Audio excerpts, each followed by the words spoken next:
Avant sa mort, Matthew Perry avait révélé ses dernières volontés à quelques amis.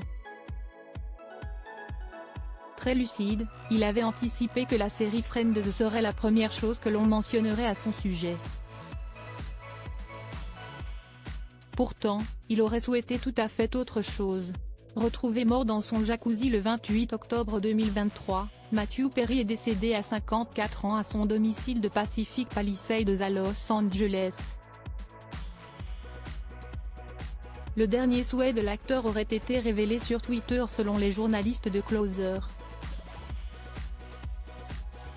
Une certaine Claire aurait ainsi dévoilé la volonté de l'ancienne star de la série Friends.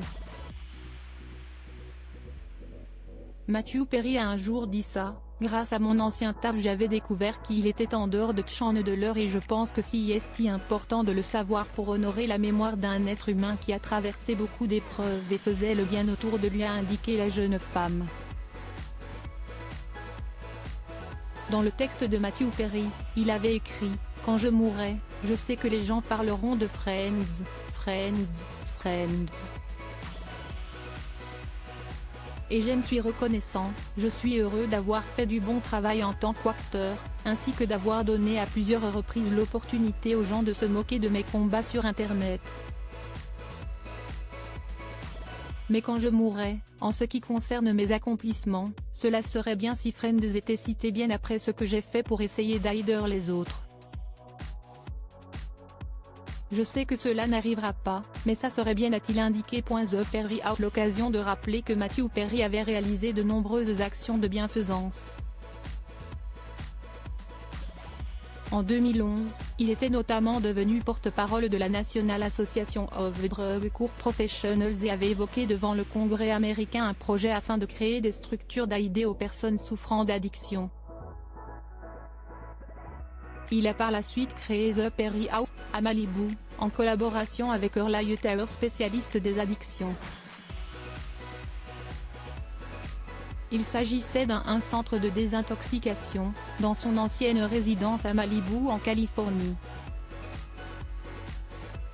En 2013, il avait reçu pour cette action le prix Champion of Recovery par l'Office of National Drug Control Policy de la Maison-Blanche.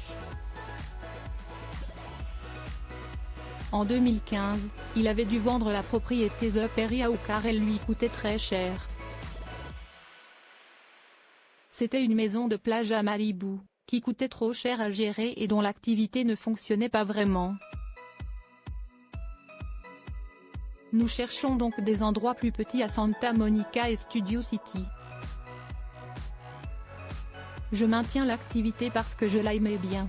C'est un bon moyen d'aider les alcooliques, avait-il déclaré dans une interview avec Tom Power en 2022. Il avait ajouté: « Quand je mourrai, je ne veux pas que l'on parle de Friends en premier. Quand je mourrai, je ne veux pas que Friends soit la première chose que l'on mentionne. Je veux que mes actions pour la lutte contre les addictions soient la première chose que l'on mentionne. Et je vais passer le reste de ma vie à le prouver. » Il avait également sorti le livre Friends, Lovers and the Big Terrible Thing, un livre qui retraçait sa vie et son parcours parfois compliqué à la télévision.